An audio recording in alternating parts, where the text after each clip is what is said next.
તો રવિવાર રખડીને કરી ફૂલ મોજ. આગળ વિડીયો જોતા જાઓ, ખબર પડશે. જય શ્રી કૃષ્ણ મિત્રો એન્ડ ગુડ મોર્નિંગ. તો સવારમાં નાઇઝન કમ્પ્લીટ થઈને જવાનું હતું આપણે ભાઈબંધના ઘરે. કે ભાઈબંધના ઘરે હતું વાસ્તુ. એના ઘરે ગયા પહેલાં ભરી ગયો સ્કૂલની સામે, કારણ કે એક ભાઈબંધને લઈ જવાનો હતો. એટલે પછી હું પૂગી ગયા એના ઘરે. આ તો મારા ભાઈબંધનો પર્સનલ રૂમ. અને આ જો બધાને એમ કે સારું ને, અને આને તો મોબાઈલ જ જોવાનો હોય. પછી એને મોડું ધ્યાન પડ્યું. ખાઈ પીને નીકળી ગયો ઘર સાઈડ.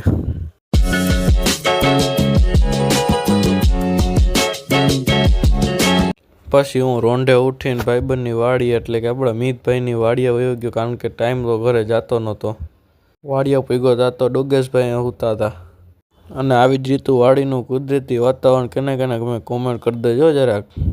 પછી બેસી ગયો સાંજે જમવામાં આવી જતું લિક્વિડ અને પંજાબી શાક હતું.